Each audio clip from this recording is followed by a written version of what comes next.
These attacks, particularly in winter, pose substantial humanitarian risks. Blackouts are seen across the country in households, hospitals, and other facilities crucial for the people. In order to provide secure, sustainable, and affordable energy, Ukraine is making its largest wartime investment in wind power generation capacity. It is a great example of the power of public-private collaboration and regional partnership in times of conflict. So this is really the context for the briefing today, but you will hear more from the protagonists that I have already introduced. So let me first go to First Deputy Prime Minister Svirdenko. Over to you. Thank you. Thank you so much. It's a big honor for me to be here. As you know, we talked a lot about the investment opportunity and here the very concrete results of the investment projects implementation in Ukraine, and we're very delighted, and this project will contribute not only to energy sector but to economy in general, and you know, we have fully functional state and we have fully functional economic sector because of that private sector that keep working, keep investing, keep enlarging the activity within the country. So we are like Ukrainian and the Danish government are supporting these projects, and I think this occasion today is very important. And you're absolutely right. Energy sector is suffered a lot, and I have numbers that Russia attacked energy facilities since 2022. 1,200 times, more than 800 times what attacked substation, distributed and power lines, more than 250 times were attacked energy generation facility, and more than 30 times was attacked gas facility. So it's under permanent attack from Russian side, but I think that energy sectors, and thanks to tireless efforts of energy specialists, keep recovering. And what is important for me, this project is a symbol of resilience and recovery, and despite the full-scale invasion, the construction of the first plane did not stop. On the contrary, Ukraine specialists completed it with own efforts, and the second phase will become the one of the largest investments in the independence of Ukraine in the energy sector. And we are very grateful to Danish Export Credit Agency that fully supported these projects, and the government of Denmark, which provided insurance guarantee. So for me, it's a clear example that we are moving in the right direction by developing insurance infrastructure and collaboration with expert credit agency from other countries. Thank you for being so proactive. Thank you for, you know, we discussed with you that there are so many discussions over the investment opportunity, but there's an example of the real investment flow in the country, and I think it's a good example for others country how you can support Ukraine, not only by military means, but by economic support. Thank you for this. Thank you so much. I'll now move to Commissioner Jorgensen. What has the EU been doing toward Ukraine on the energy front, and what further, or how further you can support Ukraine on the energy front? Thank you. So I'm one of the strange people that actually normally likes winters. Most people prefer summers, but there's something I like the cold, crisp air. But I have to say that that has changed the last couple of years, because now when winter comes nearer, I obviously, like we all do, think about Ukraine. We think about how a brutal winter with even more brutal attacks from Russia affects the people of Ukraine. And I want to start by saying that the European Union stands behind you in solidarity, and we want to do and continue to do everything we can to support. And I also want to start by thanking the Danish government. I used to be a member of the Danish government not that long ago, but want to thank the Danish government for everything you are doing, and many Danish companies like Vestas that are also doing great work. So, first of all, we need to prioritize a safe and secure supply of energy for Ukraine. Overall, since February 2022, we estimate that the EU and member states support of Ukraine's energy security amounts to at least 2 billion euros. So a very substantial amount. For example, through the Union Civil Protection Mechanism and Ukraine Energy Support Fund, we are financing the supply of transformers and mobile gas turbines, as well as repairs to existing equipment. And of course, we must combine sufficiency with safety. Through EU financial contributions and voluntary participation of EU member states experts, we have supported the establishment of the IAEA safety missions at all Ukrainian nuclear power plants. A second priority is to advance Ukraine's integration into the EU energy market. Here, we reached a milestone in 2022 with the synchronization of Ukraine's grid into the continental European network. This allowed us to increase the capacity for EU electricity exports to Ukraine and Moldova with up to 1,700 megawatts on a commercial basis and 250 megawatts on an emergency basis, while imports from Ukraine are set at 550 megawatts. And last, but certainly not least, it is our priority to decarbonize energy systems. In this regard, Ukraine's National Energy and Climate Plan, adopted in June 2024, provides a very clear blueprint for a green recovery. So, security, integration, and decarbonization. These are three of our key priorities.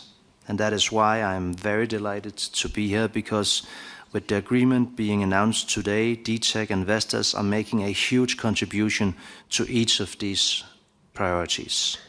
You're supporting Ukraine's energy security and resilience. By the end of next year, this wind farm will provide safe, clean energy to over 900,000 homes across the country. Secondly, this agreement strengthens EU integration, connecting and combining resources from one side of Europe to the other. And finally, you are supporting decarbonization. The addition of 64 new turbines will make it not only the largest wind farm in Ukraine, but also in Eastern Europe. So I strongly welcome this agreement. It is true that the winter has brought us and will bring us many challenges, but an agreement like this reminds us that the spring is not far away. Thank you so much. Commissioner, thank you so much. You mentioned Denmark, so let me go to Minister Botskov, a vantage point from Denmark. Thank you so much. It's almost 2 months now since we met last time in Kiev, Julia, and I must say the world has changed, really, but the need for support and help to Ukraine and for the peace and safety of Ukrainians are still the same. We brought with us nearly 2 months ago, the biggest Danish business delegation ever to Ukraine. It is a picture of the strategy that the Danish government have chosen from the beginning, that we will not wait for peace and security, we will invest in Ukraine now. And we have taken that stand relatively clear. When Mr. Jørgensen was in his position in government, we did a lot of work together on exactly that, trying to give the Ukrainians a positive view of the future, invest in, for example, critical infrastructure, help them have a more or less normal day, even though it is terrible what we are seeing and what you are going through. So the Danish strategy is relatively clear. We are not waiting for peace. We are waiting for more to come to invest in Ukraine. And we are helping them with that. And this project here is just another project in that line. Bringing, as I said 2 months ago, the biggest Danish business delegation to Ukraine. There will come concrete projects out of that. And what we see now is by far the biggest project and Danish investment in Ukraine. It's an enormous project and it follows a clearly strategy that we want to invest more, for example, in the critical infrastructure. We want to do whatever we can to help private companies to invest, to be a part of the Ukrainian future. Because what we are seeing now is a terrible and gruesome war, and the signal that we are sending here today is that we are standing together against what Putin, for more than a decade now, have tried to do with Ukraine. So we are together for an important investment. It is an important investment not only for Ukraine, but also for the Danish company Vestas. And I want to thank Vestas for the involvement in this project here, for the cooperation that we have had. You will now be able to deliver wind turbines to one of the biggest projects in Ukraine. I want to thank your partner and our partner, DTEK, for the involvement in the project that will deliver safe power to around 700,000 Ukrainian homes. So it is an important project, and it is a picture that we stand together for the freedom and safety of Ukraine, and we stand together against the brutality that Putin is now also in these minutes that we're sitting here again trying to hurt Ukraine with. So I'm extremely glad to be a part of the announcement here today, and see it as a picture of the strategy that the Danish government had chosen from the beginning, that we'll not wait with our help, relief help, humanitarian help, military help, civil help, and business support until we see peace. We have to be there now, and this is also is also in that picture we see this project here. So thank you. Minister, thank you. With the governmental leaders, we've built a little bit of suspense. So now going to Mr. Timchenko and Mr. Andersen, tell us a little more about the investment what you're announcing today. Over to you. Thank you very much. It's a great honor for me to be here in the fields of World Economic Forum to announce the largest investment in Ukraine during the war. We reached agreement with our financial partners led by Export Credit Agency of Denmark, IFO, and with Vestas as a supplier of wind turbines to build the second phase of Telegurska wind power station. The total volume of investment, 450 million euro. We will build 384 megawatt of wind capacity so that we complete construction of the largest wind farm not only in Ukraine but also in Eastern Europe, which in total will produce 500 megawatt of wind capacity. Agreement is reached and we start construction immediately, so by the end of next year we'll have full capacity operational, and as it was already said, 100,000 of homes in Ukraine will be with green energy. And my greatest appreciation to government of Denmark.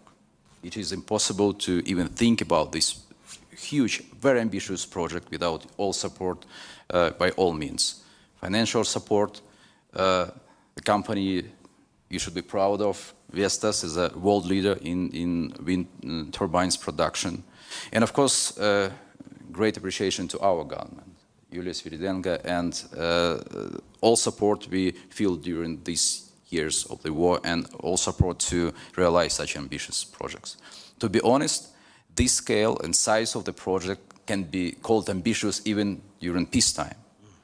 But to build during the war, as we already demonstrated by commissioning the first phase in 2023, what we've done with Vestas, we can call this extraordinary achievement and demonstration how partnership can work. And I'm talking about public-private partnership in structuring, because this is unique financial structure which allowed us to keep construction. And of course, our partnership with Vestas. We opened the whole wind industry in Ukraine 15 years ago by building together the first wind park called Botio. And after 15 years, we put more ambitious goals and continue construction under such an extreme conditions in Ukraine. And I'm sure that together we explore all potential of Ukraine in wind parks, in clean energy, and as President Zelensky said, we will make huge contribution to make Ukraine as a green power hub for Europe. Thank you. Thank you. Mr. Anderson? Yeah, thank you so much. It goes without saying this would have had no chance in making it possible without the support of Ukrainian, Danish government and EU. So a big thank you here on stage to you, Julia, and to you, Dan, and to you, Morten, representing this. And having said that, I know Peter Lundqvist and two of the CEOs of the banking world, of Danske Bank and SEB. It wouldn't have been possible without you all committed and leaning into this. Then when it comes to the concrete project, and this is one of those things we all talk about, how public and private partnerships should work in practice. Here is what I call a real workbook. It can be taken out and it can be copied. As you are rightly saying, it's not every day we get a chance to celebrate a total project of 500 megawatt to the tune of 450 million euro, Maxim.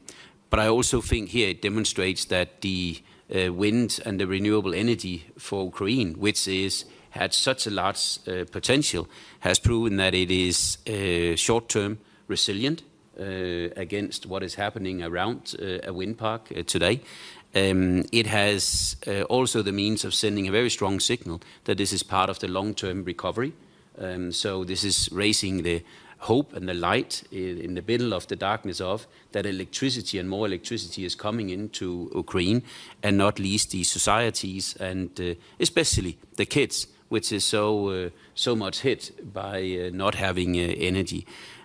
I think when it goes to collaboration and also the link to EU competitiveness, which is such a big topic for everyone right now, it also illustrates that if we really align together as both public and private companies, actually everything is possible.